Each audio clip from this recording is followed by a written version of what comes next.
Morning, my name is Mark Brennan. I'm the Operations Section Chief for the CZU Lighting Complex with Incident Management Team 3. So had a lot of good work done yesterday. Weather cooperated once again. We had more resources available to us, and we're starting the tough, painstaking process of getting a lot of the last bits of the fire out and starting into the heavy mop-up process.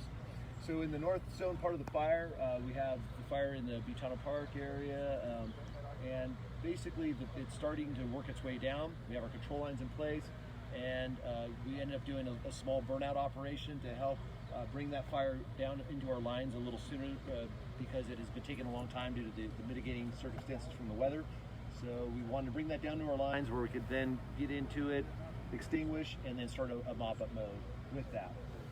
So that's an ongoing event. That's going to be something we're going to be doing for the next couple days. And as it is getting to some of the lines, some of that terrain still, even though we have lines in, is very rough. A lot of heavy fuels, a lot of work to be done up there. So we're going to be concentrating over the next number of days. A lot of resources in there and working on that. Moving down the coast, you can see a lot of the black line fire is extinguished, but we have a lot of mop-up that is easily seen from Highway 1. Once Highway 1 does open up, that is going to be concerned in the fact that people driving there will see a lot of smokes. They're going to be well interior of the burn, which we don't have any concerns with those flaring up and creating more fire issues with us. It's just going to be more of a nuisance. And until we can finally mop all that up, they're going to be visible. And that's throughout the entire fire. And that's going to be something that, although people are going to be concerned with, it really isn't concerned as far as the spread of the fire elsewhere or spotting outside of the lines or anything of that nature. It's just going to be a long, painstaking process to clean all that up. Yesterday were able to repopulate Davenport. That's great news. Those people are getting back in there. We do still have some road closures surrounding that area, so please honor those traffic control points and try not to get in those areas. There's a reason we have those closed off, and that's just because of the fire danger in there, and with the resources in there mopping up so that people don't get in the way of any of our resources. So that's anywhere in the fire. So if we have roads closed, that's the reason why. That's the only reason why I'm trying to keep people out. It's also very dangerous. A lot of falling trees. Been almost 2 weeks that we've had this burning conditions, and those trees are weakened and they're falling down and they're causing a lot of safety concerns, as well as a lot of the ash pits that exist for a variety of reasons, stump holes and so forth that have burned. And we have a lot of hot material, and you may not see it, think you're walking on solid ground, and now you're into this hot pit of ashes and can create severe burns. So we really are concerned with people getting into those areas. But areas that we have okay to repopulate, we're letting people back in and they're getting back to normal life. Felton is another community yesterday that we repopulated. So we will continue to repopulate throughout the coming days.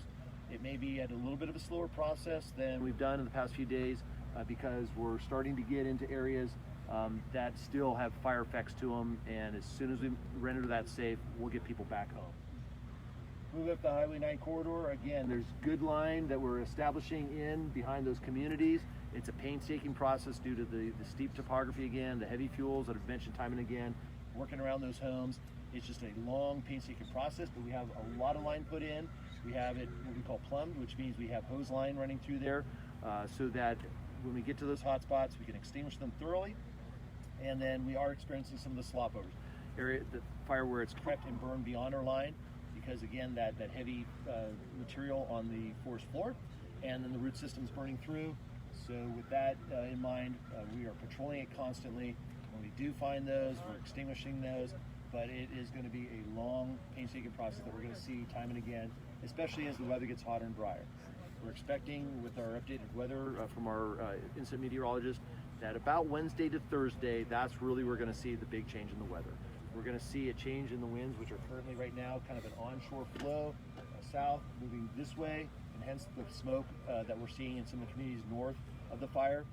We're going to start seeing an opposite, a north push of that weather starting with that wind starting Wednesday, Thursday, hotter and drier. And with that heat and the dry conditions, stuff's going to pop up. We'll see more of the smokes and that sort of thing. That's just going to be normal. It's a normal process whenever we see a weather change like that. But again, we're continuing to work hard on that, and just dumping a lot of resources in there, especially our crews, to improve that. Bonnie Dune area, again, painstaking process, a lot of work to be done in there, a lot of homes to work around. and we're just going to continue to do that over the coming days. That's a lot of work in there.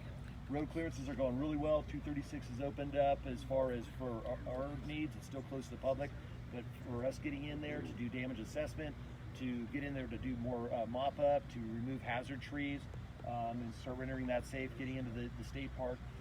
That's a big win for us to get access in there for our crews. Same with the rest of the interior roads, and for dam inspection to get in and do their jobs so that they can complete their tasks, and we have an accurate count of the lost or damaged structures. The infrastructure, as far as our electric company, power companies, water, that sort of thing, ongoing efforts. We're going to start, PG&E is going to start using helicopters to set power poles through a major transmission line that runs through the middle of the fire, starting roughly tomorrow, the next day. So there will be some helicopters working specifically on that. And we work with our air resources so that it doesn't interfere with our fire suppression resource needs. So that you're going to see some of them working as well. And that's what some of those helicopters are doing. So if you see a helicopter with something dangling from below it that's not a bucket for firefighting extinguishment, it's a power pole being set by those helicopters to do that. And then they'll be starting to string their lines over the coming days and then get that back intact so that we can repower any of the areas that are without electricity. Mentioning our air program once again, we've been having every day for the past few days significant marine influence, so it has reduced the amount of time our aircraft can fly. About noon, 1, 2, 3 o'clock, we're seeing the air clear. Our aircraft are flying to the maximum they can fly during that period of time, dropping a lot of water. A few days ago we had 265,000 gallons that we were dropping a day. We're down now to about half that, so we're taking advantage of that when we can. And we're flying those to the maximum possible when that opportunity exists. So that's pretty much what we've got as far as the round robin of the fire, where we're sitting today. We're going to have a lot of continued work. We're getting a lot of specialized resources starting tomorrow with the California National Guard crews that are coming in. That's going to really help us out with this line construction. Like I said, 120 miles of line that we're having to put in. That's a lot of line, takes a lot of time, but that's really going to help us with that infusion of personnel to come in, and it's over 200 personnel to help us out. So looking forward to that. Can you speak specifically about Waterman Gap Loop, which is in Boulder Creek? Waterman Gap Loop is, it is in Boulder Creek, so we do have a lot of work in there. Again, due to the topography, the fuels and so forth, that's why there's probably questions, hey, why can't I get back in? And that sort of thing. It's an access point for our crews and resources. So because of that, and because a lot of these roads are very narrow and tough to get into, we really aren't repopulating some of these areas because of that. So although that you might have, in some circumstances, right across the highway, some neighbors that are repopulated and you're not, it's not that we're intentionally trying to keep you out for any other reason, simply than for the safety element, and then for our personnel to be able to complete their work. Once their work is complete, we render it safe, we will be opening those areas up. I just can't give you an exact time frame when that will be.